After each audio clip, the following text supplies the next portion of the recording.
Bismillahirrahmanirrahim. Assalamualaikum warahmatullahi wabarakatuh. Baik, kami ucapkan terima kasih atas kehadirannya pada mitra Seven Ink yang hadir sore hari ini menjadi narasumber sekaligus nanti akan mensosialisasikan juga program magang apa saja yang ada dan ditawarkan oleh Seven Ink itu sendiri atau Magang Jogja. Kemudian yang kami hormati juga dan kami banggakan rekan-rekan mahasiswa dari Prodi S1 Terapan Teknologi Rekayasa Multimedia Angkatan 2021 khususnya yang akan mulai melaksanakan magang di periode ganjil 2024-2025 bulan Juli nanti. Untuk membuka kegiatan kita pada sore hari ini, mohon maaf, sore hari ini kita akan bersama-sama menyanyikan lagu Indonesia Raya yang dilanjutkan dengan lagu Mars Telkom University. Pada rekan-rekan untuk posisi duduknya, mohon untuk menyesuaikan.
Laksanakan pendidikan dengan semangat pengabdian, ciptakan kehidupan gemilang.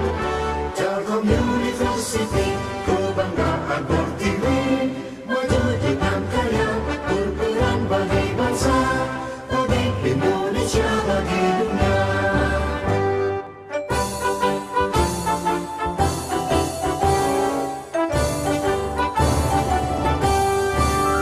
Telkom University, sinergi bangun negeri, maju dalam ilmu pengetahuan, satukan tekad bersama, padukan langkah, bawa bangsa menuju garis depan.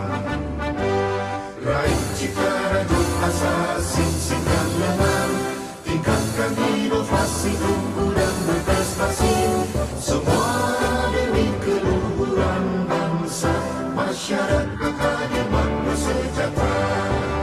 Laksanakan pendidikan dengan semangat pengabdian, ciptakan kehidupan gemilang. Telkom University, kebanggaan Pertiwi, maju dengan karya, berperan bagi bangsa,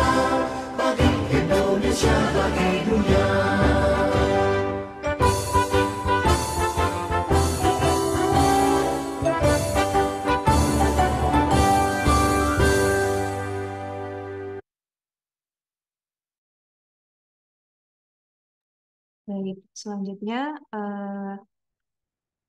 kita akan mendengarkan materi pertama dari tim magangjogja.com atau 7 mengenai karir hack, kemudian dilanjutkan dengan sosialisasi magang dan program magang apa saja yang bisa ditawarkan oleh 7. Narasumber kita hari ini Pak Muhardiki, mungkin nanti Bapak bisa sekalian perkenalan ya Pak, biar lebih dekat juga dengan Iya, bisa. rekan-rekan mahasiswa. Mangga Bapak, Iya, waktu dan tempat bisa, kami bisa. silakan. Baik, terima kasih Bu Cici. Untuk sudah terdengar, Agak untuk sedikit suaranya sudah putus-putus terdengar, Bapak suaranya. Bu Cici. Oke, sebentar ya Bu Cici. Oke, baik. Untuk saat ini sudah terdengar jelas? Oke, baik, sudah jelas Pak. Sudah jelas ya? Oh ya, baik. Baik, sebelumnya Bismillahirrahmanirrahim. Assalamualaikum warahmatullahi wabarakatuh. Terima kasih atas waktu dan kesempatannya dari tim LKM Telkom University, khususnya untuk Bu JJ maupun Bu Alit, sudah memberikan waktu dan kesempatannya bagi kami dari magangjogja.com, 7 untuk bisa istilahnya memberikan sharing-sharing materi lah, atau insight ke teman-teman mahasiswa yang ada di Telkom University Bandung. Gitu. Sebelumnya mungkin kalau dari Bu JJ ataupun Bu Alit kan sudah kenal saya gitu ya, tapi kalau misalkan teman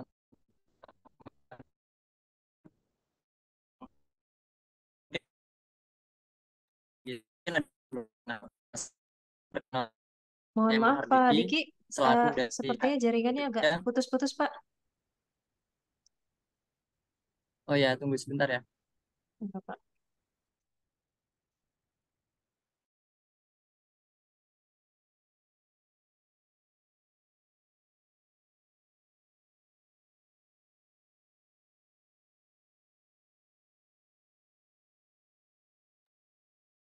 Bentar ya Bu Cece, ini saya mau ganti jaringan terlebih dahulu. Oke, baik-baik Bapak. Kalau begitu mungkin jadi saya yang like.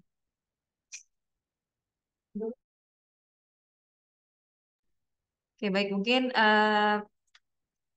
untuk rekan-rekan mahasiswa S1 TRM bisa membantu untuk reach out lagi teman-temannya yang belum bergabung.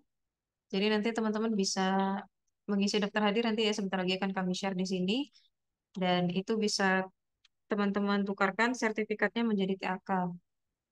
Lumayan ya walaupun misalnya teman-teman TAK-nya udah mencukupi nih. Ya lumayan lah buat nambah-nambah poin ya. Jadi nanti pas wisuda TAK-nya gede gitu. Pasti panggil depan. Sebelumnya mohon maaf nih kita ada perubahan ini juga, perubahan link Zoom. Sepertinya ada miskomunikasi dengan penyedia Baik, linknya. Oke, Bu baik Cece, sudah ini kalau Pak. sekarang sinyalnya sudah terdengar baik, Oh, udah better Pak. sudah lebih better ya. Oh ya, Sip. baik. Mohon maaf teman-teman semua, mungkin ini ada kendala jaringan. Memang kebetulan saat ini saya lagi di daerah Purworejo teman-teman. Tadi barusan saya juga ngisi seminar di Politeknik Negeri Cilacap. Ya gitu. Ini barusan perjalanannya juga mampir ke rest area di daerah Purworejo. Oke, sebelumnya saya ulangi kembali, perkenalkan kembali, di sini saya Mahardiki, teman-teman semua, selaku dari HRD-nya Magang Jogja, yaitu merupakan perusahaan yang ada di Yogyakarta, yaitu namanya 7 teman-teman semua. Oke, mungkin kita langsung aja. Di sini saya ingin sharing ke teman-teman semua, itu perihal terkait namanya dunia karir, teman-teman. Mungkin saat ini ada teman-teman yang sudah kepikiran terkait dunia kerja, ada yang sudah kepikiran terkait masa depan saya itu ke depannya itu mau seperti apa, kayak gitu ya. Mungkin ada juga yang sudah kepikiran, oh setelah lulus dari Telkom University saya mau kerja di mana nih, kayak gitu ya. Kemudian saya ingin menjadi seorang seperti apa, kayak gitu. Nah, di sini saya juga ingin memberikan tips and trick dunia kerja itu seperti apa sih teman-teman, kayak gitu. Biar harapan saya pribadi gitu ya, teman-teman bisa bisa mengikuti mungkin saran tips and trick dari yang saya berikan juga kayak gitu. Karena kebetulan saya di sini juga pernah ngikutin namanya jenjang dunia karir teman-teman dalam dunia kerja kayak gitu. Bahkan itu sampai 5 tahapan kayak gitu teman-teman. Jadi sebelum saya di posisi HRD yang sekarang ini, saya pernah ikut jenjang karir itu sampai 5 tahapan. Jadi yang pertama itu pernah saya menjadi seorang frontliner alias ya langsung berhubungan sama customer kayak gitu. Ibarat kata seperti customer service kayak gitu teman-teman. Jadi pelayanan langsung terhadap customer tersebut. Kemudian beberapa bulan kemudian saya juga pernah diamanahkan untuk menjadi seorang asesor kayak gitu atau seorang penilai untuk menilai istilahnya tim dalam perusahaan itu seperti apa sih untuk menilai calon tim bahkan itu calon tim di dalam perusahaan itu seperti apa kayak gitu. Kemudian saya diamanahkan lagi untuk menjadi seorang trainer alias ngelatih gimana sih prosedural itu bisa dijalankan oleh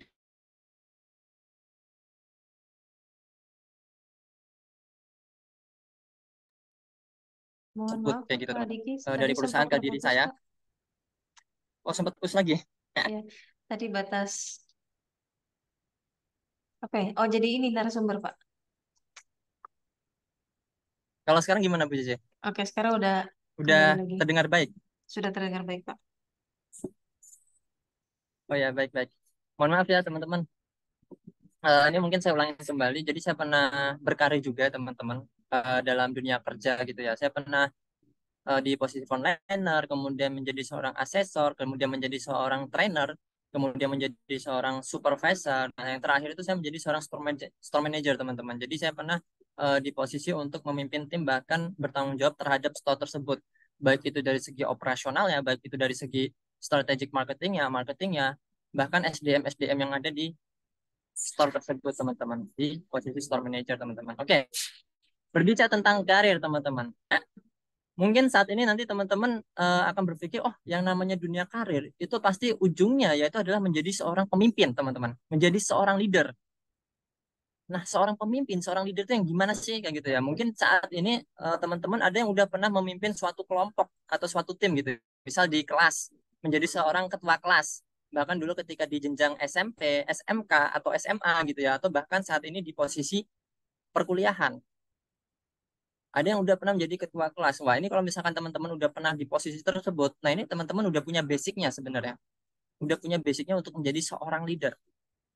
Kayak gitu. Nah, mungkin ada juga yang udah pernah menjadi ketua kelompok. Misalnya teman-teman kan di sekolah kan pasti atau di kampus kan pasti ada tugas kelompok. Nah, pasti di situ ada ketua kelompok dong. Nggak ada ketua kelompoknya. Nah, mungkin salah satunya teman-teman pernah menjadi ketua kelompok tersebut. Nah, itu juga udah ada basicnya, teman-teman. Nah, terus gimana kalau yang belum pernah kayak gitu ya? Nggak masalah teman-teman, saya berikan tips and triknya. Kenapa sih kok kita harus menjadi seorang pemimpin, teman-teman? Karena pada dasarnya, saya bilang ini ya, statement saya, menjadi seorang pemimpin itu wajib, teman-teman. Loh, kok bisa wajib, Pak? Kayak gitu. Kenapa harus wajib menjadi seorang pemimpin? Menjadi seorang leader? Iya, teman-teman. Saya analogikan ibarat kata seperti buku panduan, teman-teman. Ketika teman-teman beli HP di counter mungkin atau di toko digital, toko gadget kayak gitu ya, atau di toko online, kira-kira teman-teman dapat apa sih selain HP tersebut? Pasti selain HP tersebut, teman-teman pasti akan mendapatkan mungkin headset, mungkin layar tambahan mungkin kayak gitu ya, atau mungkin kardusnya, boxnya kayak gitu, mungkin plastiknya bahkan, atau misalkan buku garansinya. Nah, salah satu lagi teman-teman pasti akan mendapatkan buku panduan. Nah, pertanyaan saya, buku panduan itu tujuannya tuh seperti apa sih? Untuk apa sih? Kok kenapa di setiap HP itu pasti ada buku panduannya? Karena tujuannya untuk memandu kita agar kita bisa mengoperasionalkan, memegang HP tersebut secara maksimal, optimal, sehingga kita bisa menggunakan semua fitur yang ada, kayak gitu. Sama ketika teman-teman beli laptop, ketika teman-teman beli TV, ketika teman-teman beli remote, pasti teman-teman akan mendapatkan buku panduan.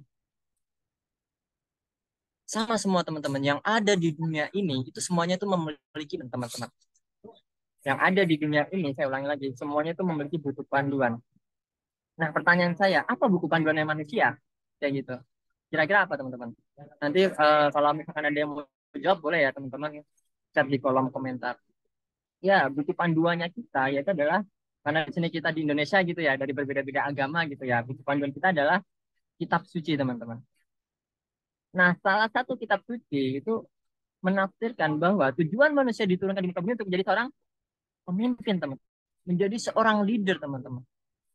Tuhan kita menginginkan kita di muka bumi ini untuk menjadi seorang pemimpin. Tuhan kita loh yang memerintahkan. Tuhan kita yang meminta, menyuruh kita, menugaskan kita untuk menjadi seorang pemimpin. Nah, itu yang pertama, teman-teman. Nah, yang kedua, ada pepatah mengatakan sebaik-baiknya manusia bisa bermanfaat untuk orang lain. Di sini kira-kira ada nggak yang bisa bermanfaat untuk orang lain? Wah, kalau misalkan ini offline gitu ya, pasti banyak yang angkat tangan kayak gitu ya. Pasti ada, teman-teman.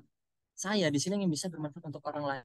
Rekan-rekan saya itu pun juga sama, ingin bisa bermanfaat untuk orang lain. Minimal untuk keluarga yang dicintai, keluarga yang ada di rumah, kayak gitu. Ingin bisa bermanfaat untuk mereka. Saya analogikan ibarat kata seperti gedung berlantai, teman-teman. Mungkin saat ini teman-teman ada di ruang kelas yang ada di posisi lantai 3, lantai 4 mungkin ya, gitu ya. Ibarat kata seperti ini, teman-teman. Ketika kita di lantai 1, mungkin nggak sih kita melihat pemandangan? Mungkin, teman-teman. Akan tetapi ketika kita naik ke lantai 2, ya gitu ya. Mungkin nggak sih kita melihat pemandangan lebih luas lagi? Pasti mungkin. Ya gitu. Pasti mungkin. Jauh lah, pemandangannya lebih luas. Pemandangan kita bisa lihat itu jauh lebih luas, lebih indah. Kayak gitu. Sama ketika kita naik satu tingkat lagi, misal ke lantai 3, bisa nggak kita bisa melihat pemandangan tersebut? Pasti bisa, teman-teman. Bahkan ke lantai 4 atau bahkan ke lantai 5, kita jauh bisa untuk bisa melihat pemandangan jauh, jauh, jauh lebih luas lagi. Kayak gitu. Sama, ketika kita di posisi puncak, kayak gitu ya. Misal kita ada di posisi bawah, bisa nggak sih kita bermanfaat? Bisa, teman-teman. Tapi ketika kita udah naik tingkat, satu tingkat, dua tingkat, bahkan tiga tingkat, jauh-jauh lebih bisa bermanfaat untuk orang banyak. Nah, itulah menjadi seorang pemimpin, teman-teman. Menjadi seorang leader.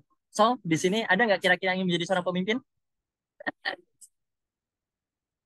Oke, kalau misalkan ada, silakan nanti chat di kolom itu ya, kolom chat di Zoom ini ya.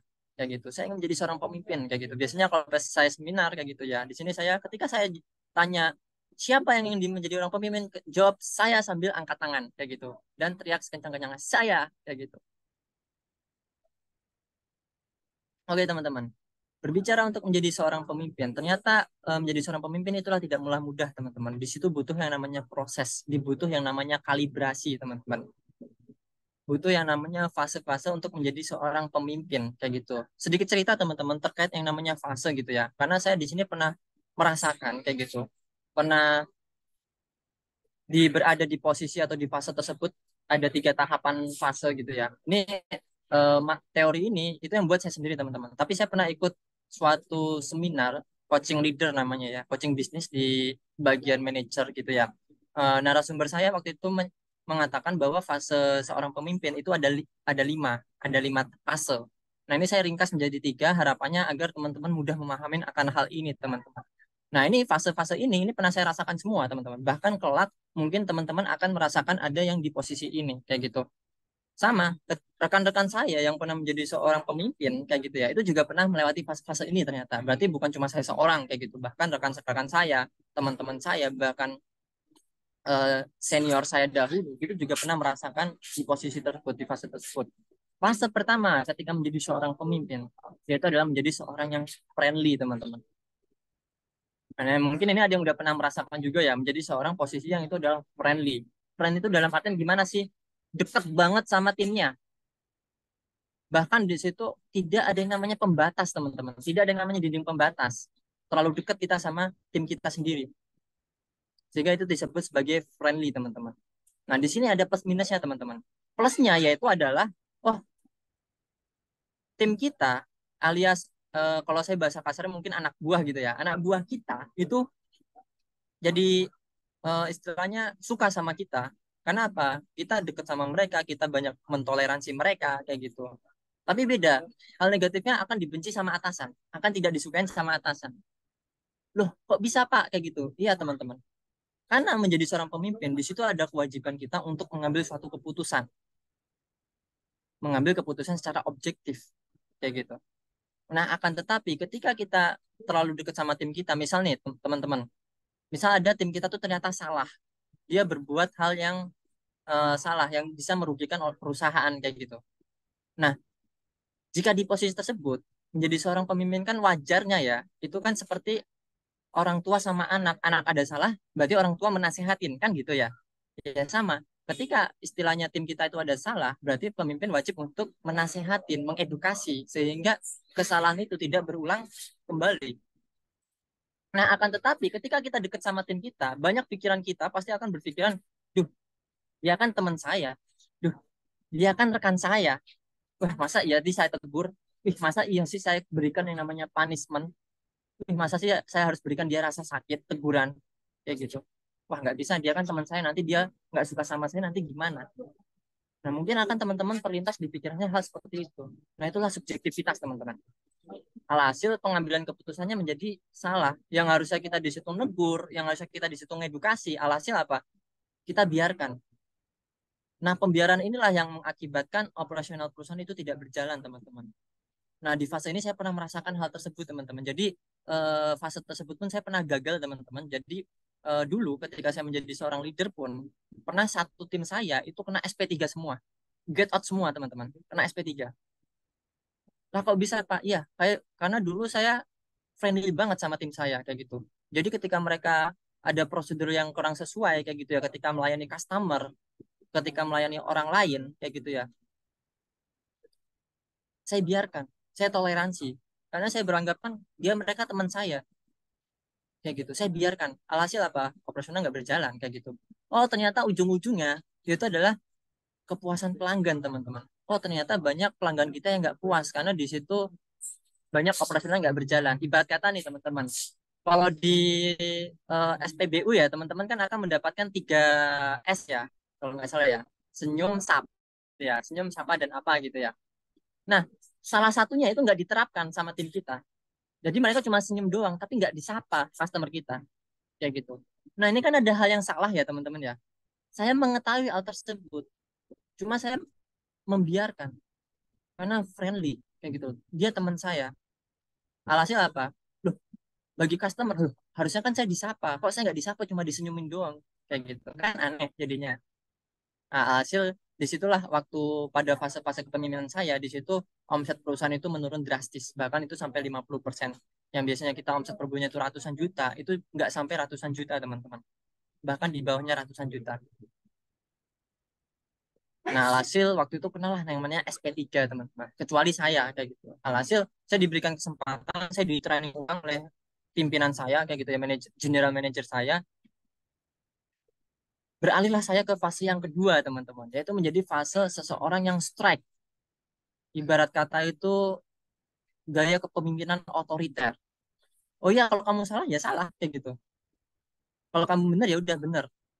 Kalau salah, jadi dulu pernah saya suatu ketika ada orang terlambat 5 menit aja, bahkan nggak sampai 5 menit, 3 menit aja dia udah terlambat, nggak sesuai dengan jam masuk kantor gitu ya, teman-teman. Langsung saya SP1, langsung saya SP1 kayak gitu. Jadi saya dulu banyak mengeluarkan SP1, bahkan SP2 kayak gitu, teman-teman. Nah, tapi ternyata fase kepemimpinan ini, oh ternyata tim kita nggak suka sama kita. Ya dong, karena kita dikit-dikit istilahnya negur, dikit-dikit edukasi. Yang tujuannya kita kan sebenarnya baik. Kenapa sih kok kita negur gitu kan? Pikiran kita kan tujuannya baik gitu ya, teman-teman. Agar operasional itu bisa berjalan dengan bagus kayak gitu. Agar tim kita bisa bisa menjadi lebih baik lagi kayak gitu. Tapi kan bagi pikirannya tim kayak gitu ya, orang yang diomelin, nah istilahnya kan jadi kupingnya panas, teman-teman. Ketika kuping panas kayak gitu, pasti kan ada istilahnya perasaan negatif, nggak suka. Sama nih ketika teman-teman misal diomelin sama orang tua kayak gitu ya 1 jam 2 jam, pasti teman-teman kupingnya panas. Alhasil apa? Bukannya teman-teman malah ingin bertobat, malah jadi tambah panas kayak gitu. Nah, itulah fase kedua. Negatifnya kita nggak suka sama kita, tapi positifnya atasan suka sama kita. Kenapa? Ya karena tim kita berjalan dengan sesuai prosedural kayak gitu ya. Alhasil omset melonjak naik, pimpinan suka, atasan suka kayak gitu. Itu adalah fase kedua, teman-teman. Nah, selanjutnya itu adalah yang namanya fase ketiga, teman-teman. Jadi fase tiga itu adalah menjadi seorang pemimpin yang bijak, kayak gitu. Nah, pemimpin yang bijak ini yang seperti apa sih? Mungkin tidak akan berbeda jauh dengan yang posisi yang pertama, yaitu adalah friendly ya. Tapi di sini yang namanya kebijakan, teman-teman. Ketika ada yang namanya aturan, misal ini aturan ya, kebijakan itu pasti di atasnya aturan, selalu menimpa, teman-teman. Karena di situ pemimpin pasti punya hak prerogatif, itu pasti menimpa terus, teman-teman. Nah, berbeda dengan yang friendly. Kalau yang friendly itu toleransi toleransi beneran sampai menimpa sedasar-dasarnya. Nah, kalau bijak enggak. Oke, kalau kamu melakukan kesalahan pertama, ya udah nggak masalah, saya toleransi. Tapi next ke depannya jangan diulangin lagi. Nggak ada istilahnya kesalahan dua, itu harus diperbaikin. Nah, itulah menjadi fase di mana menjadi seorang pemimpin yang bijak. Nah, ini mungkin akan teman-teman rasakan juga di fase-fase ini, teman-teman. Oke, tips and trick menjadi masuk ke dunia jenjang karir gitu ya, teman-teman. Yang pertama,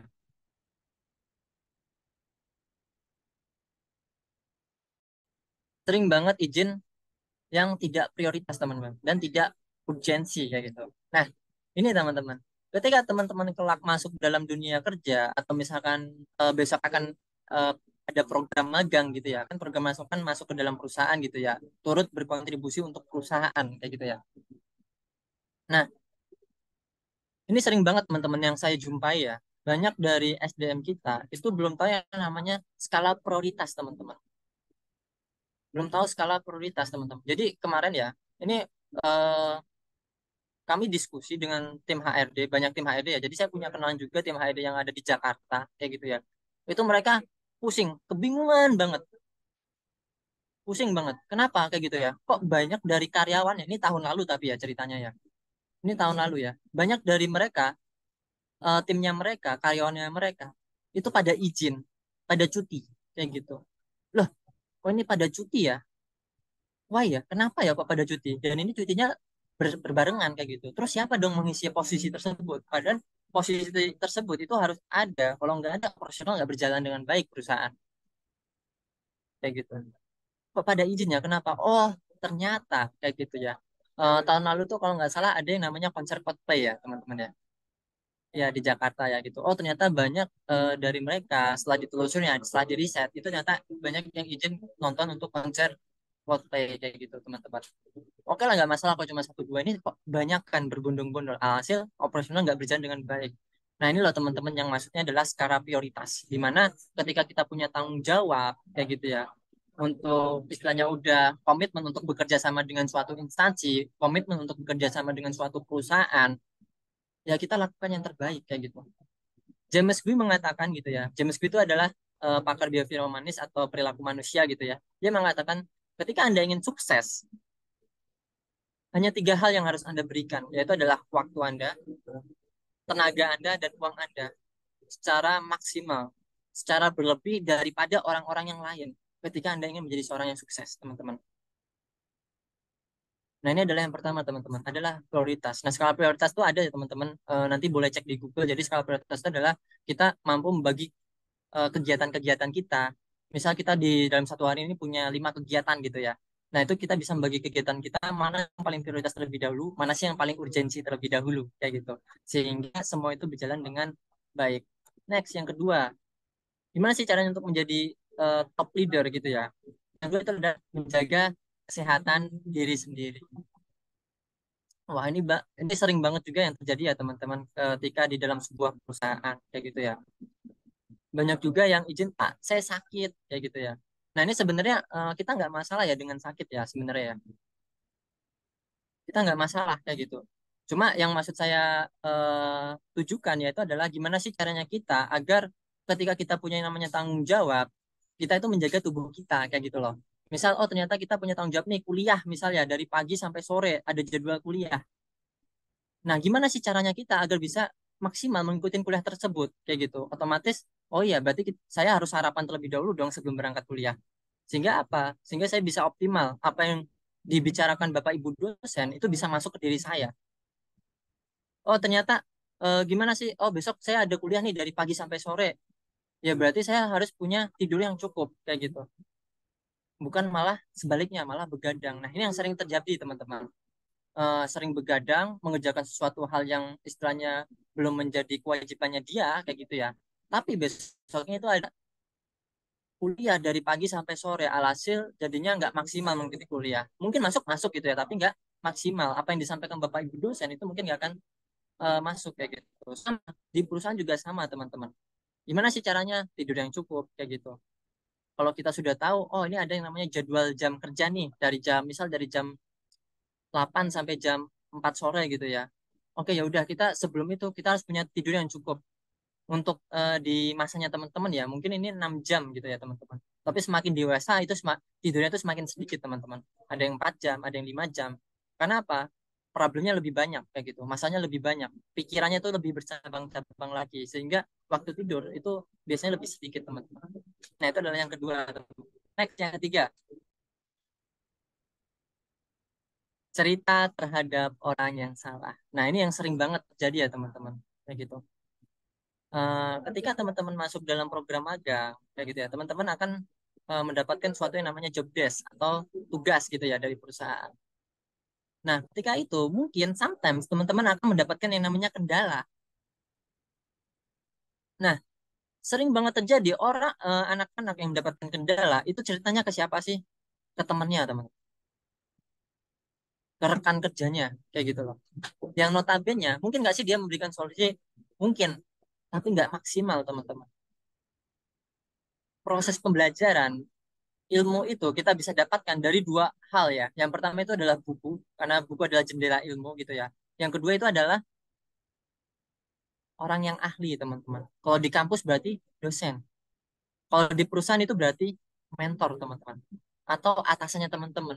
Nah, ketika teman-teman punya kendala, ini saran saya pribadi ya, saran saya gitu ya. Teman-teman eh, ceritalah ke mentornya kayak gitu. Sehingga apa? Teman-teman bisa mendapatkan solusi yang terbaik sehingga teman-teman bisa melanjutkan tugas yang diberikan itu dengan maksimal kayak gitu.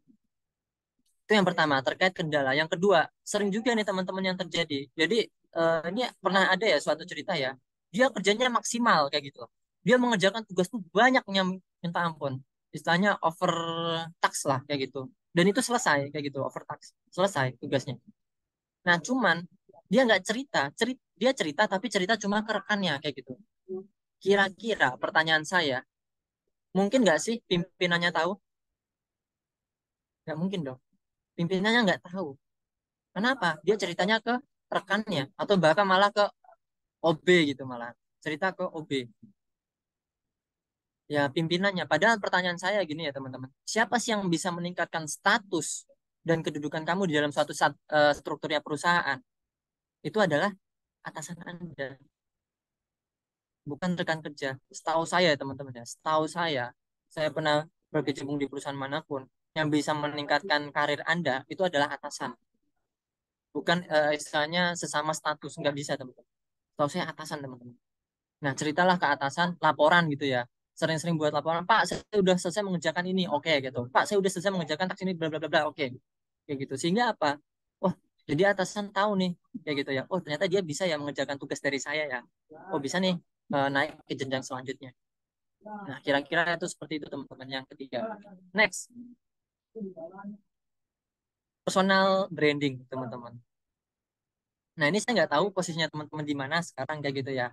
Maksudnya apa sih Kak personal branding gitu ya? Jadi personal branding tuh ada secara real, ada secara maya, dunia maya gitu ya.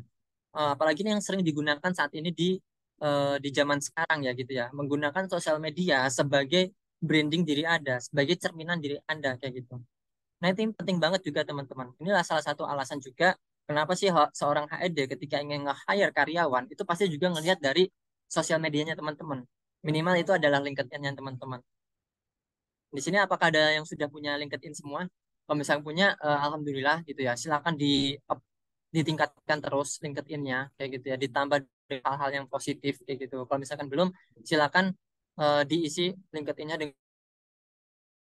dengan hal atau bahkan sosial-sosial media yang lainnya kayak gitu. Nah, karena apa sih? Karena HRD pasti ngelihat dari sosial media kayak gitu. Dan satu notes ya buat saya teman-teman ke semua ya. Ketika teman-teman dulu saya juga pernah di masa saya menjadi ABG gitu ya. Jadi istilahnya menjadi seseorang yang belum dewasa. Kadang saya juga pernah ngejat seseorang, ngejat suatu kelompok kayak gitu, ngejat suatu organisasi kayak gitu ya. Nah, ketika teman-teman punya pernah melakukan hal itu, silakan dicari teman-teman jejak digitalnya, silakan saat ini dihapus langsung kayak gitu. Atau teman-teman pernah memposting hal-hal yang negatif kayak gitu ya, silakan dicari langsung dihapus teman-teman kayak gitu. Karena itu juga nanti akan dilihat oleh orang yang akan Anda ajak kerjasama teman-teman. Nah, kalau di dunia real itu seperti apa sih? Ini nggak ada yang tahu ya. Masa depan itu nggak ada yang tahu teman-teman. Mungkin saat ini di samping kanan kiri Anda itu hanyalah teman Anda, tapi di masa depan itu bisa jadi partner bisnis Anda. Kita nggak ada yang tahu teman-teman. Ketika teman-teman mampir ke mall, ketika teman-teman mampir ke rumah makan, kita nggak ada yang tahu. Oh ternyata ketika kita lagi makan gitu ya, ternyata orang di depan kita yang kita nggak kenal itu kelak akan menjadi partner bisnis kita. Kita nggak ada yang tahu teman. Nah, so dimanapun teman-teman berada gitu ya, jagalah yang namanya perilaku Anda.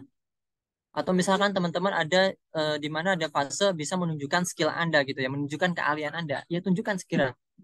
Kayak gitu. Ada kesempatan untuk menunjukkan skill, menunjukkan keahlian, tunjukkan langsung segera teman-teman. Walaupun dirasa emang ada ya benefitnya ya ketika saya tunjukkan skill kita ya. Mungkin di masa itu belum ada, tapi di masa depan itu akan menjadi historinya teman-teman. Historinya yang melihat kemampuannya teman-teman juga. Nah, itulah personal branding teman-teman. Next, growth mindset dan prinsip Kaizen. Wah, ini mungkin ya. Ada yang udah kenal dengan prinsip Kaizen teman-teman? Oke, kalau misalkan belum ada, sedikit saya cerita ya terkait yang namanya prinsip Kaizen. Jadi prinsip Kaizen itu adalah culture-nya budaya Jepang, teman-teman. Masyarakatnya di Jepang. Jadi orang-orang di Jepang itu suka melakukan hal kecil, teman-teman. Tapi itu dampaknya luar biasa. Melakukan hal kecil-kecil berulang-ulang menjadi keseharian alias menjadi budaya, tapi itu dampaknya luar biasa. Nah, itu adalah Kaizen, teman-teman. Atau Kaizen juga bisa diartikan sebagai gini, teman-teman. Ketika kita punya kesalahan, kayak gitu ya, kita salah melakukan sesuatu, salah melakukan membicara, membicarakan perkataan kayak gitu ya. Kita langsung melakukan yang namanya perbaikan. Perbaikan secara menerus-menerus sehingga itu menjadi lebih baik. Nah, itu adalah prinsip Kaizen, teman-teman. Sometimes di masa depan mungkin teman-teman akan melakukan kesalahan. So, apa yang harus dilakukan? Akui saja, teman-teman. Baik, Pak, saya salah, Pak. Saya akan memperbaiki hal itu, saya berkomitmen akan memperbaiki hal itu sehingga ini bisa menjadi lebih baik lagi. Wah, ketika teman-teman sudah menerapkan prinsip-prinsip tersebut, kayak gitu ya, saya yakin teman-teman, penilaian dari atasan Anda, pimpinan Anda, wah, ini orang punya istilahnya punya kemauan untuk berubah, punya kemauan untuk maju, punya kemauan untuk growth terus, melakukan perubahan-perubahan untuk perbaikan diri. Pasti itu teman-teman. Yang selanjutnya itu adalah growth mindset teman-teman. Ada yang udah tahu mindset teman-teman? Mindset itu adalah pola pikir teman-teman. Jadi yang namanya pola itu berulang. Jadi bukan cuma sekali atau dua kali ya. Yang namanya pola itu berulang teman-teman. Jadi pembentukan mindset itu ada empat ya. Ini saya sharing ke teman-teman semua karena teman-teman bisa memilih empat hal ini sehingga teman-teman punya mindset kayak gitu ya. Mungkin saat ini mindset tersebut itu masih jarang sebagai kosakata teman-teman di lingkungannya teman-teman saat ini ya. Itu masih sedikit. Tapi ketika teman-teman masuk dunia kerja, pimpinan Anda, atasan Anda, rekan kerja Anda pasti ngomongin perihal mindset. Oh, dia mindsetnya kayak gini. Oh, dia mindsetnya kayak gitu. Pasti ngomongin tentang mindset teman-teman. Nah, pembentukan mindset yang pertama yaitu adalah kebiasaan teman-teman atau culture. Kayak gitu. Pernah nggak sih teman-teman berjumpa dengan orang ketika di taman gitu ya? Teman-teman coba bayangkan dulu ketika di taman ada tuh satu secari kertas di jalan alias sampah gitu ya. Banyak orang di situ cuma lihat lewat doang tapi ada satu orang ngelihat kertas tersebut secara tidak sadar tangannya mengambil kertas tersebut membuang ke tempat sampah. Pernah nggak teman-teman ketemu dengan orang seperti itu? Saya ada tuh. Saya punya teman yang seperti itu. Loh kok bisa ya? Banyak orang di situ dia cuma ngelihat dan melewatin. Tapi ada satu orang ngambil, buang ke tempat sampah dan itu pun tanpa sadar. Oh ternyata di masa lalunya kayak gitu ya, dia selalu diajarkan oleh orang tuanya, bangun tidur, keluar dari kamar, ditanya sama bapak ibunya, Li, udah ngerapin kamar, udah ngerapin tempat tidur belum? Udah bersihin kamar belum? Belum Pak, belum Bu, bersihin dulu. Besoknya lagi keluar kamar, ditanya sama bapak ibunya, Li, kamarnya udah rapi belum? Belum Pak, rapiin dulu. Besoknya lagi ditanya lagi, ditanya lagi, ditanya lagi. Sampai 90 hari ke depan, kira-kira apa yang terjadi? Ketika bangun tidur, otaknya langsung refleks tanpa dia sadari anggota tubuhnya itu udah ngerapihin tempat tidurnya sendiri. Nah, itu yang namanya kebiasaan, teman-teman. Dan ini adalah salah satu yang kita rekomendasikan, teman-teman. Jadi kenapa bahkan ada pepatah mengatakan ketika kamu ingin punya yang namanya suatu culture gitu ya, kamu harus melakukan 90 hari itu tanpa putus. 90 hari itu tanpa putus sehingga itu bisa menjadi budaya kamu, bisa menjadi mindset kamu. Nah, itu adalah yang pertama. Nah, next yang kedua, pembentukan mindset yang kedua, yaitu adalah karena rasa emosional yang terlalu tinggi, teman-teman. Wah, emosional yang seperti apa, Pak? Pernah nggak sih teman-teman ngelihat orang ketika naik motor itu kenceng, ngebut 90 km per jam itu ada. Suatu ketika dia kecelakaan, teman-teman. Alhasil dibawa di rumah sakit. Ketika dia sembuh, dia naik motor, dia berubah. Yang sebelumnya dia biasa kenceng, kayak gitu ya. Akan tetapi dia berpikiran bahwa, wah, saya pelan-pelan aja deh. Yang penting saya selamat sampai tujuan. Kenapa bisa demikian kayak gitu ya? Nah, ini adalah perubahan mindset, teman-teman. Karena yang sebelumnya dia punya rasa trauma karena pernah kenceng itu kecelakaan, alhasil traumatik, alhasil dia berubah punya mindset yang lebih baik sampai selamat dengan tujuan kayak gitu. Bukan kembali ke rumah sakit, teman-teman. Contoh lain misal kayak gini ya. Ini sering banget terjadi di Indonesia. Ketika pulang ke rumah kayak gitu ya, ketemu sama bendera putih. Oh, ternyata orang yang kita cintai udah nggak ada. Orang yang kita kasih sudah tidak ada. Alhasil kita mengingat petuah-petuah nasihat-nasihat orang yang kita cintai dahulu.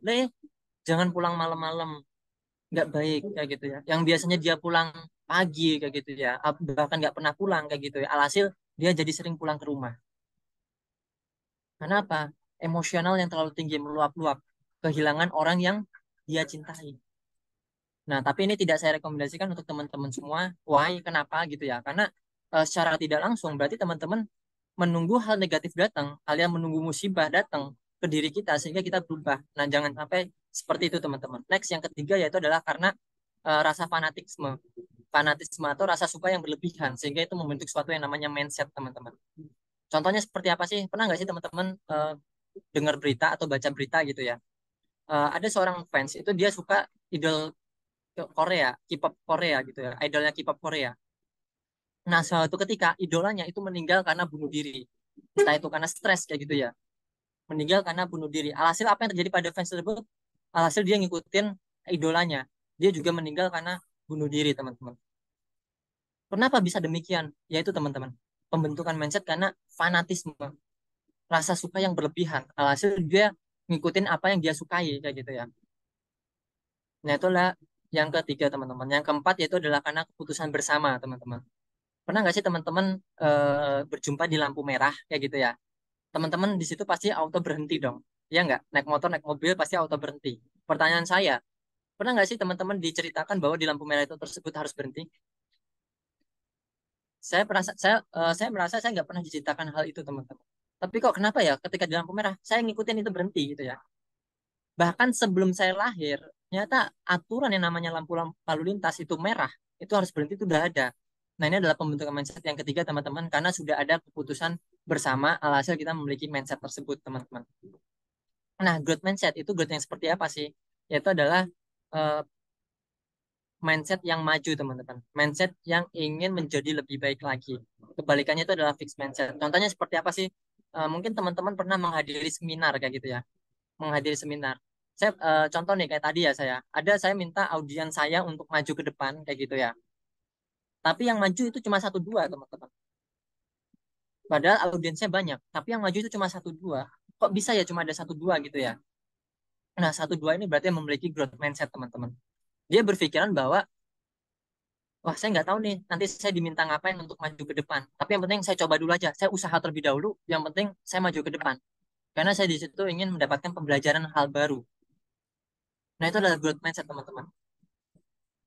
Nah, yang fixed mindset itu biasanya berpikiran demikian. Duh, saya kalau misalkan maju di depan, disuruh ngapain ya? Duh, saya kan orangnya pemalu. Nggak mungkin deh saya maju ke depan. Duh, saya kan orangnya introvert. Nggak mungkin deh saya maju ke depan. Nggak mungkin deh saya megang mikrofon. Nggak mungkin. Nah, itu adalah fixed mindset, teman-teman. Dalam artian, sudah mengkotak-kotakan dirinya, dia adalah menjadi seorang yang seperti itu. Dia nggak bisa berubah. Dia nggak bisa berkembang. Nah, ini saya saran ke teman-teman semua, jangan sampai teman-teman seperti ini. Cobalah hal-hal baru, teman-teman. Ketika ada suatu peluang, ada kesempatan, dicoba saja. Walaupun teman-teman belum punya ilmunya, kayak gitu. Walaupun teman-teman akan menghadapi yang namanya kegagalan, dicoba saja. Next.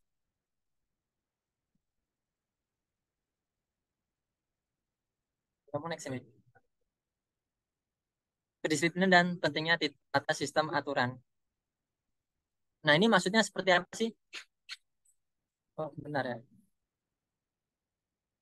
Disiplin dan kedisiplinan dan pentingnya sistem tata aturan, teman-teman. Rules atau aturan. Pernah nggak sih teman-teman merasa bahwa yang namanya rules, yang namanya aturan, yang namanya standar operasional prosedur itu seperti mengekang kita, teman-teman. Seperti membatasin kita. Seolah-olah kita nggak bisa ini, nggak bisa itu, nggak boleh ini, nggak boleh itu, harus ini, harus itu. Pernah nggak sih teman-teman merasa seperti itu? Jika pernah, saya pun demikian, teman-teman. Saya pernah merasakan hal tersebut. Wah, ada aturan ini, saya harus ini. Wah, ada aturan itu tuh, saya harus itu. Wah, ada aturan nggak boleh ini, saya harus nggak boleh ini, kayak gitu. Akan tetapi saya punya suatu cerita tersendiri, teman-teman. Wah, ini ceritanya menarik ya, dan ini real pernah terjadi pada diri saya, kayak gitu. Waktu itu saya mau berangkat ke kantor, teman-teman. Posisi dalam keadaan hampir terlambat, hampir terlambat. Otomatis saya naik motor ya, saya naik motor, otomatis saya ngebut dong. Ada dong 90 km per jam itu ada, kayak gitu. Akan tetapi saya bertemu dengan yang namanya lampu merah, teman-teman. Otomatis saya berhenti dong.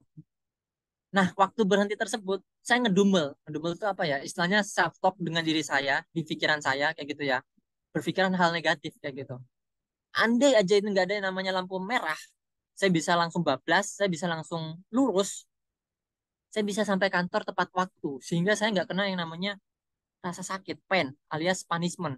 Entah itu potong gaji, entah itu kena denda, entah itu kena SP gitu ya, surat peringatan pertama atau kedua gitu ya. Andai aja itu nggak ada lampu merah, saya nggak akan kena merasakan hal sakit tersebut, teman-teman. Akan tetapi di waktu yang bersamaan, saya juga berpikiran hal yang lain. Kira-kira apa yang terjadi jika di situ tidak ada yang namanya lampu merah? Oh iya, kalau misalnya nggak ada lampu merah, mungkin bisa aja saya kecelakaan dong. Wah, bisa jadi macet. Karena yang mau dari barat maju, dari timur maju, selatan maju, dari tenggara juga maju. Nggak ada yang mau ngalah, alhasil macet. Sampai kantor bukannya cuma telat 5 menit, tapi telatnya 2 jam malah. Bahkan bisa seperti itu. Nah, pertanyaan saya di sini, teman-teman. Kira-kira lampu merah di sini itu membantu kita atau malah mengekang kita? Kalau saya pribadi, teman-teman, di situ malah membantu kita. Sehingga apa? Kita bisa mencapai goalsnya kita. Sehingga kita bisa mencapai targetnya kita. Targetnya kita kan kita bisa sampai ke kantor dengan selamat. Kan kayak gitu. Ada lampu merah itu membantu kita biar kita selamat, nggak kecelakaan. Bukannya mampir kantor malah mampir rumah sakit. Kan itu nggak enak hal seperti itu, teman-teman. Sama, teman-teman. Aturan yang ada di dunia ini, aturan yang ada di agamanya teman-teman, aturan yang ada di sekolahnya teman-teman, di kampusnya teman-teman, bahkan itu di perusahaan, itu bukan untuk mengekang teman-teman, bukan. Bukan untuk membatasi teman-teman, tapi untuk membantu teman-teman agar itu bisa berjalan dengan baik sehingga goalsnya, targetnya itu bisa tercapai semua, teman-teman. Next,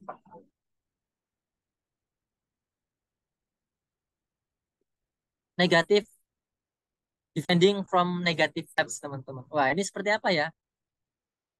Vibes, teman-teman. Istilahnya itu adalah pengaruh negatif, teman-teman. Alhasil tujuan kita itu nggak akan lama untuk tercapainya. Contohnya seperti apa sih? Contoh simpelnya seperti ini, teman-teman. Pernah nggak sih dulu teman-teman ketika waktu sekolah kayak gitu ya, mau berangkat sekolah nih pagi-pagi, udah izin sama bapak ibu di rumah, Pak, Bu, saya mau berangkat sekolah, salim gitu ya, salim, Pak, Bu, saya mau berangkat sekolah, doakan saya menjadi orang yang pintar, ya gitu. Alhasil berangkatlah ke sekolah. Ketika di jalan ketemu sama temennya, weh, what's up bro gitu ya, saling tegur sapa, cerita sana sini, istilahnya seperti itu. Sebelum hampir sekolah, mereka ngelihat, wih, ada tempat PS nih. Wih, enak nih kayaknya kita untuk have fun. Nah, inilah yang namanya negative vibes, teman-teman. Ajakan untuk keluar atau menyimpang dari yang namanya tujuan. Padahal tujuan kita di awal, kita salim sama bapak ibu di rumah. Untuk apa? Berangkat ke sekolah. Untuk mencari ilmu. Sehingga menjadi orang yang pintar. Akan tetapi, yang namanya jalur untuk mencapai kesuksesan tersebut, goal tersebut, bisa jadi ada orang yang ingin menghalangin. Contohnya seperti tadi. Diajak main PS, diajak main, diajak mungkin ke mall. Wih, mending kita ke mall nih, kita lihat cek-cek baju dong, kayaknya ada tren terbaru nih kayak gitu. Nah, itu adalah negatif vibes, teman. Kenapa sih kok saya ingin sharing ke teman-teman hal seperti ini? Agar teman-teman punya defense-nya, punya tamengnya. Sehingga ketika teman-teman berjumpa dengan orang-orang yang seperti ini, teman-teman udah defense, udah punya defense-nya. Oh, sorry, ini saya udah izin sama bapak ibu di rumah untuk berangkat sekolah. Jadi saya nggak main PS dulu. Misal seperti itu, teman-teman. Nah, itu adalah defending from negative vibes, teman-teman. Next, yang selanjutnya itu adalah menjadi seseorang yang positif vibes dan bahagia. Nah, ini adalah kebalikannya tadi ya, menjadi seorang yang positif vibes, teman-teman. Sedikit cerita, teman-teman. Jadi ketika dulu saya waktu ikut jenjang karir ya, teman-teman, saya kan pernah di posisi sebagai manajer juga. Waktu itu, tanggung jawab saya itu makin banyak dong. Tugas saya makin banyak dong, kayak gitu. Alhasil saya disarankan sama HRD saya. Dulu saya dipanggilnya Kak Dik gitu ya. Adik, sepertinya Anda butuh tangan kanan alias supervisor untuk bantu tugas-tugas Anda kayak gitu. Oh ya Pak, kayak gitu. Alhasil kita singkat cerita kita meeting meeting manajemen sama manajer-manajer yang lain kayak gitu sama HRD maupun manajer HRD. Waktu itu kita alhasil saya ditanya siapa rekomendasi Anda kayak gitu ya. Oke, ya, saya otomatis merekomendasikan dong. Oh ya si A kayak gitu ya. Ketika saya rekomendasikan A, otomatis saya menceritakan dong kinerjanya seperti apa, performanya seperti apa, karakternya seperti apa kayak gitu ya.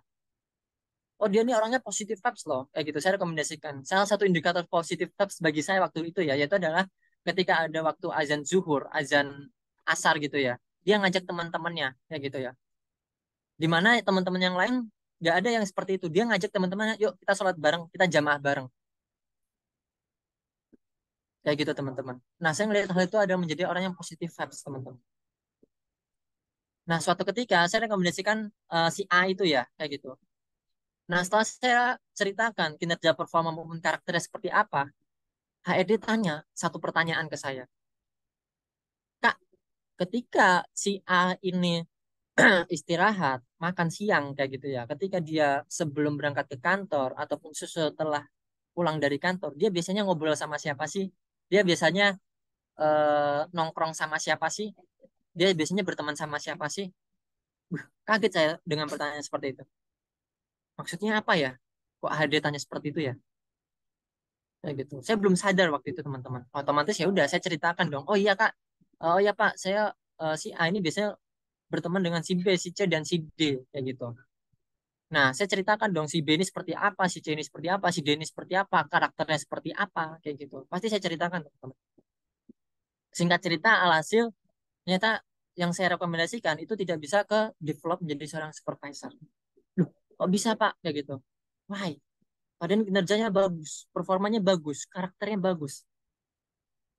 Tapi kok nggak bisa untuk ke develop menjadi seorang supervisor, teman-teman? Oh, ternyata memang ada pepatah yang mengatakan bahwa 5 orang terdekat Anda itu adalah cerminan kepribadian Anda, teman.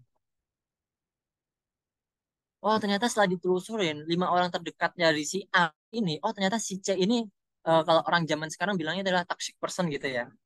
Dia orang yang toxic person, teman. Si C-nya ya, si C, bukan si A yang saya rekomendasikan. Si C yang dia orang toxic person. Tapi si A-nya tetap nggak bisa ke develop menjadi seorang supervisor. Loh, kok bisa? Kayak gitu ya. Iya, teman-teman. Karena pada dasarnya 5 orang terdekat Anda itu adalah kepribadian Anda. Jadi ketika Anda berteman dengan teman satu gitu ya. Oh, teman satu ini dia orangnya rajin kayak gitu ya. Ketika dia mau berangkat ke kampus, pasti 30 menit lebih awal udah pasti sampai kampus kayak gitu. Pasti ada karakter hal seperti itu nempel ke diri kita. Oh, ada lagi nih si B, karakternya dia mageran gitu ya. Ketika udah buat janji, dia mager, masih pengen scroll-scroll IG, scroll-scroll TikTok. Mungkin ada yang karakternya itu menempel ke kita kayak gitu. Begitupun teman nomor 3, nomor 4, nomor lainnya, pasti ada karakter yang menempel ke kita, teman-teman.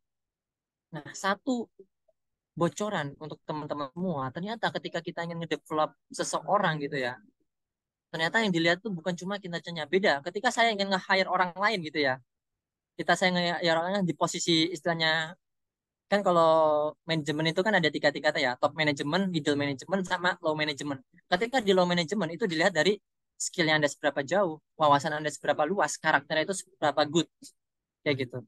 Beda ketika kita ingin develop orang menjadi seorang pemimpin, ternyata yang dilihat bukan cuma diri Anda, teman, tapi lingkungan Anda juga akan dinilai, teman-teman.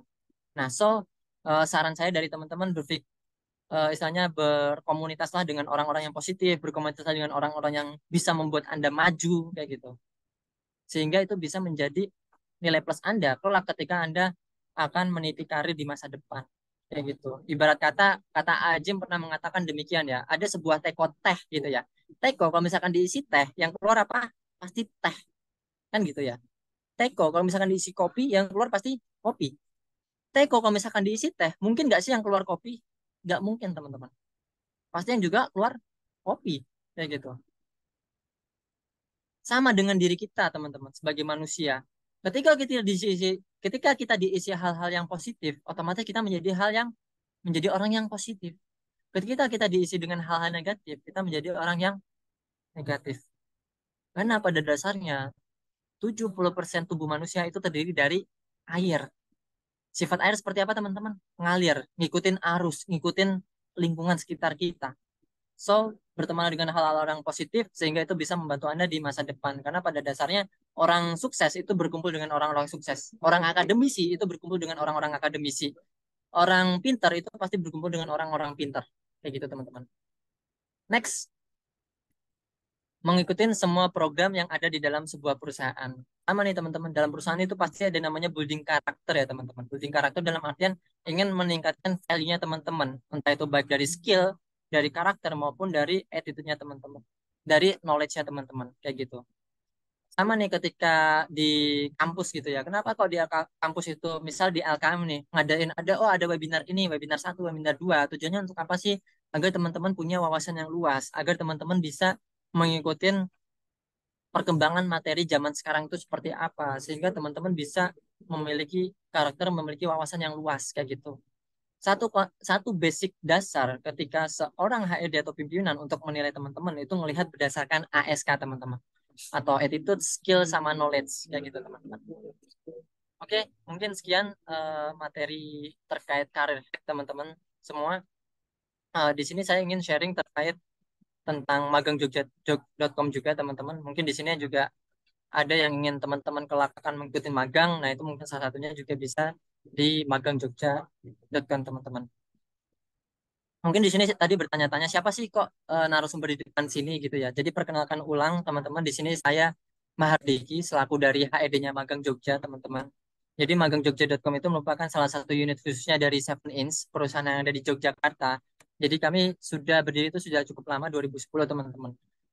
Kami pun di sini punya beberapa unit bisnis. Salah satunya itu adalah produksi dan penjualan untuk fashion pria.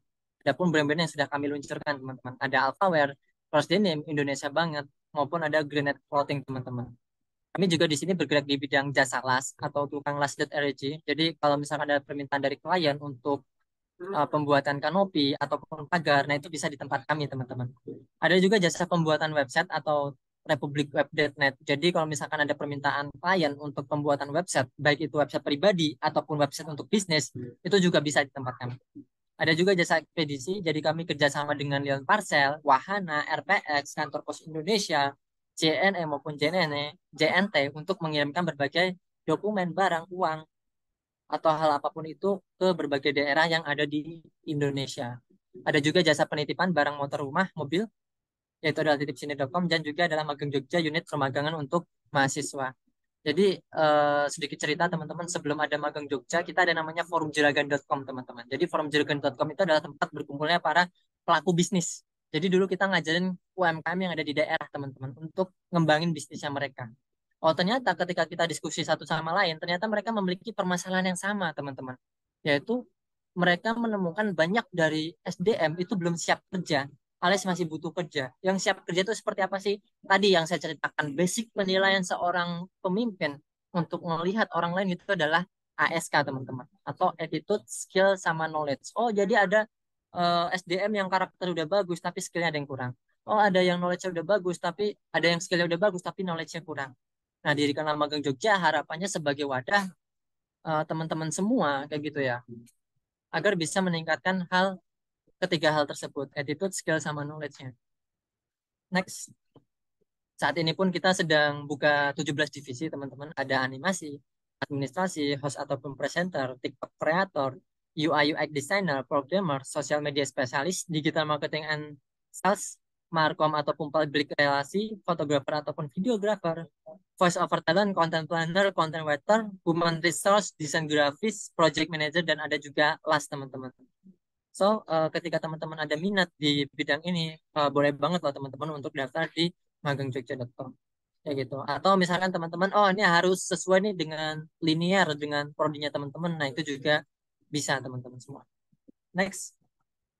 Apa sih benefit yang teman-teman dapatkan? Pertama, meningkatkan keterampilan dan memperluas relasi. Karena pada dasarnya yang magang di tempat kami itu dari banyak berbagai daerah, teman-teman. Ada yang dari Politeknik Negeri Jember, yang ada di Jember, ada Politeknik Negeri Indramayu, ada Politeknik Negeri Madiun, kayak gitu. Sehingga apa? Tujuan kami bisa sebagai wadah atau komunitas, teman-teman siapa tahu di masa depan, teman-teman bisa saling membangun kerjasama bisnis, kayak gitu, teman-teman.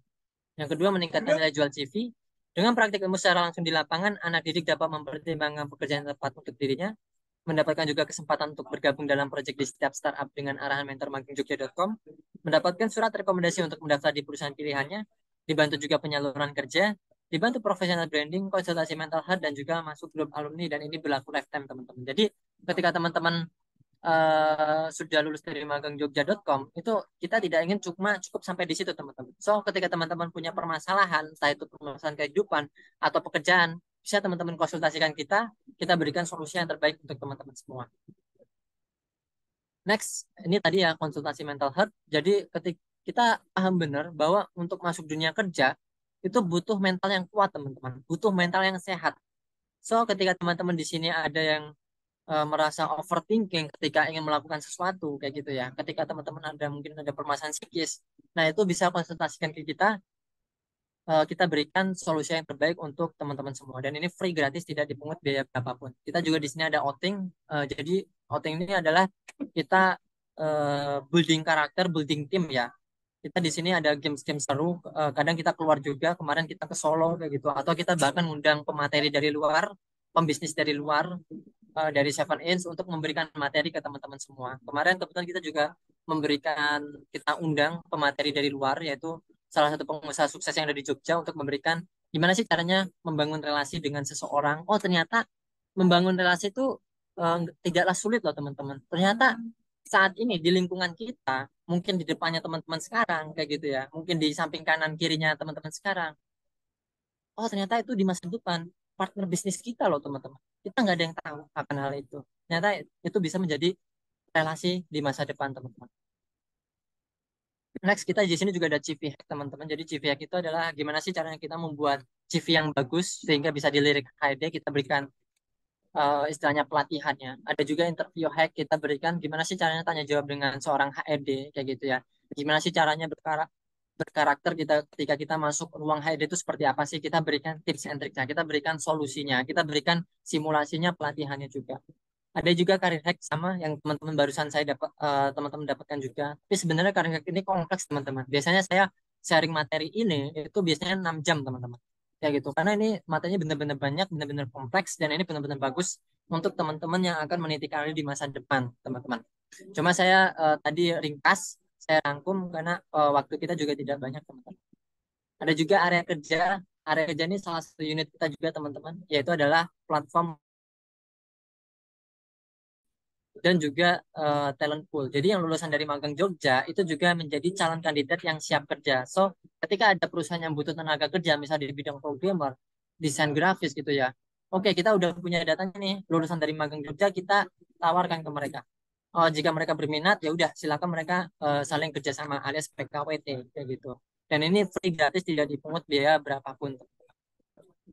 Magang ada bimbingan dari staf ataupun asisten kami, ada pelatihan juga di luar jam kerja, mendapatkan sertifikat, koneksi internet free, free drink coffee and tea, musola untuk ibadah maupun toilet, mendapatkan juga surat rekomendasi, mendapatkan kesempatan untuk bergabung dan bekerjasama di proyek-proyek tim kami, networking dan experience free, konsultasi seumur hidup untuk alumni, free webinar, dan workshop yang diadakan oleh Seven Inch, teman-teman.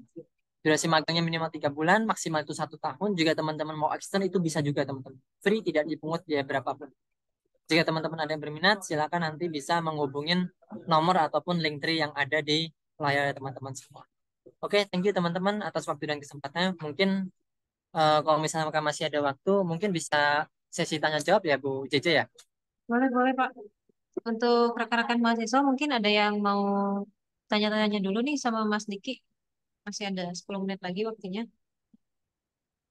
Atau ada yang domisili di Jogja, atau yang ada yang tertarik udah nargetin pengen magang di Jogja. Nah, mungkin ini bisa jadi salah satu opsi teman-teman untuk melaksanakan magang. Mangga mungkin ada Boleh yang ingin teman-teman bertanya. jika ada yang mau bertanya perihal magang Jogja, Kak magang di sana seperti ngapain ngapain aja sih Kak? Apa aja sih Kak kayak gitu. Nah, itu boleh teman-teman tanyakan kayak gitu. Atau misal terkait materi yang tadi itu teman-teman ada yang kurang jelas atau ada yang kurang dipahamin kayak gitu. Nah, itu teman-teman juga boleh tanyakan hal tersebut. Monggo silakan teman-teman semua.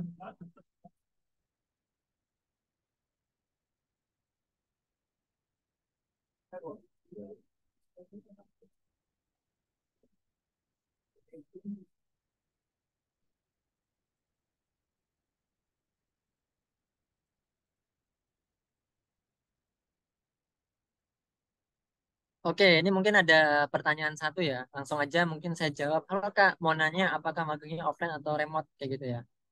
Oke teman-teman, magang di Magang Jogja itu kita offline teman-teman. Karena apa? Karena setiap proyek-proyek yang kita berikan itu ketika teman-teman ada kendala, ketika teman-teman ada permasalahan itu bisa langsung konsultasi ke mentornya teman-teman. Sehingga di situ teman-teman bisa lebih maksimal. Itu yang pertama. Yang kedua, di situ kita bisa menyalurkan yang namanya culture dunia kerja itu seperti apa. Culture dunia kerja alias basicnya dunia kerja itu seperti apa. Tadi yang saya ceritakan ya. Misalkan ada ASK, attitude, skill, sama knowledge. Kalau misalkan ditanya, Pak, mana sih yang paling penting antara ASK gitu ya, attitude, skill, sama knowledge gitu ya. Yang paling penting itu adalah attitude teman-teman. Why? Kenapa gitu ya? Ketika misalkan ada orang datang ke saya gitu ya, dia pengen masuk ke perusahaan gitu ya. Oh, saya lihat nih, oh dia karakternya bagus nih, tapi skillnya kurang. Kira-kira masih bisa nggak saya approve? Masih bisa teman-teman. Why? Kayak gitu ya. Karena perusahaan masih bisa memberikan yang namanya pelatihan sehingga skillnya dia meningkat. Oh, ada lagi nih yang datang ke saya kayak gitu ya. Attitude-nya bagus, skillnya bagus, tapi knowledge-nya kurang, wawasannya kurang luas. Masih bisa nggak kira-kira saya approve? Masih bisa teman-teman. Why? Kenapa gitu ya? Karena perusahaan masih bisa memberikan yang namanya entah itu seminar, buku, ataupun wawasan, insight sehingga wawasannya dia luas. Oh, ada lagi nih terakhir yang datang ke saya, skillnya bagus di atas rata-rata. Knowledge-nya bagus, luas kayak gitu ya. Tapi attitude-nya kurang. Kira-kira masih bisa nggak saya approve? Belum tentu teman-teman. Masih banyak pertimbangan-pertimbangan lain sehingga masih saya bisa approve dia. Kenapa gitu ya? Satu kata kunci teman-teman. Karena pada dasarnya orang tersebut tidak bisa dirubah oleh yang lain. Dia mau seperti apa, itu yang bisa mengubah adalah dirinya sendiri teman-teman. Dia mau jadi orang yang pintar, dia mau jadi orang yang rajin, dia mau jadi orang yang bodoh, dia mau jadi orang yang malas, kayak gitu ya. Yang menentukan siapa? Dirinya sendiri. Orang lain nggak bisa teman-teman. So, biasanya kita lihat berdasarkan orang-orang yang bisa diajak kerjasama terlebih dahulu, baru kita ngelihat skill sama knowledge itu seperti apa. Kayak gitu. Harapannya ketika kita magang secara offline alias WFO langsung secara onset di kantor gitu ya, kita bisa transfer knowledge dengan baik, kita bisa memperkenalkan culture-nya dunia kerja itu seperti apa. Tadi ada yang namanya prinsip Kaizen ya, kita bisa memperkenalkan prinsip Kaizen itu seperti apa, contoh realnya dalam sebuah perusahaan itu seperti apa. Contoh realnya gini teman-teman, dalam dunia kerja. Mungkin tadi saya contohkan dalam kehidupan sehari teman-teman ya. Dalam dunia kerja itu contoh simpelnya gini, prinsip Kaizen ya, melakukan hal-hal kecil, tapi itu dampaknya luar biasa. Contoh, kita kerja nih, kita punya meja kerja, kayak gitu ya. Dengan cara merapihkan meja kerja kita, sehingga kita kerjanya bisa maksimal. Contoh simpelnya seperti itu. Itu kan hal kecil teman-teman. Apa iya Pak, kayak gitu? Iya benar teman-teman. Misalnya nih, ketika teman-teman selesai kerja gitu ya, terusnya tempat meja kerjanya teman-teman itu udah dalam keadaan rapih ya gitu. Kira-kira besok datang pagi-pagi, oh ngelihat mejanya bersih, moodnya teman-teman bagus nggak? Bagus dong, bagus teman-teman. Beda ketika datang pagi-pagi, wah mejanya berantakan, kayak gitu, banyak sampah di sana sini. Kira-kira moodnya jadi jelek nggak? Jelek teman-teman. Biasanya itu akan mempengaruhi produktivitasnya teman-teman semua. Nah mungkin seperti itu, Mas Tahrir, apakah bisa terjawab?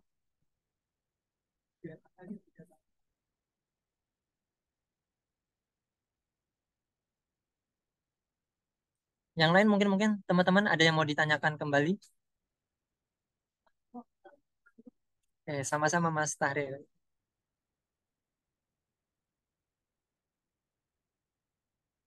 Oke, baik. Yang Yang lain lain boleh. mungkin ada satu pertanyaan lagi, masih bisa nih, teman-teman.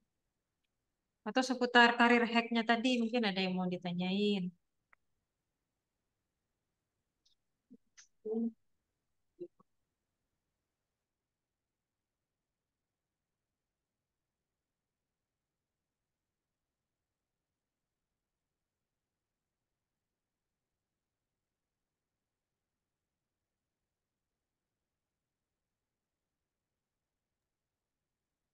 Kalau misalnya tidak ada pertanyaan, mungkin nanti kalau teman-teman setelah acara baru kepikiran mau nanya apa, ini bisa kontak ke nomor yang ditampilkan di sini ya, Mas ya? Oh ya, bisa, tentu bisa Bu Cici. Jika Oke. mungkin teman-teman belum kepikiran untuk menanyakan something hal gitu ya, entah itu mau terkait materi, terkait karir hack, atau misalkan terkait program magang yang ada di Magang Jogja itu seperti apa, teman-teman bisa save dulu nomornya yang ada di layarnya teman-teman, nanti bisa tanyakan via by WA itu juga bisa, atau misalkan teman-teman mau telepon itu juga bisa. Kita welcome banget eh, terhadap pertanyaan yang akan diajukan oleh teman-teman semua. Itu oke, mungkin dari sekian cukup sekian dari saya Bu Cece.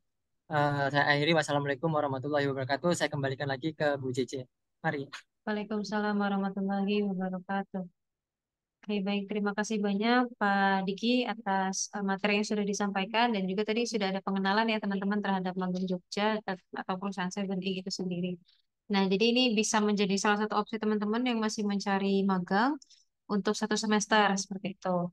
Dan nanti untuk pendaftarannya kita sudah buka dari April ini ya, teman-teman bisa mengisi saja form pendaftaran magang, kemudian pastikan sudah menghubungi dosen wali dan meminta approval untuk pengajuan magang teman-teman. Baik, kami ucapkan terima kasih atas segala waktunya dan materinya dari 7A. Kemudian teman-teman atas waktunya semua. Jangan lupa isi daftar hadir. Apabila ada kekurangan dalam kegiatan hari ini, kami mohon maaf. Kami akhiri. Assalamualaikum warahmatullahi wabarakatuh. Baik, terima kasih Bu Cece dan teman-teman semua. Atur nuhun, Mas Diki. Ye, sami-sami Bu Cece.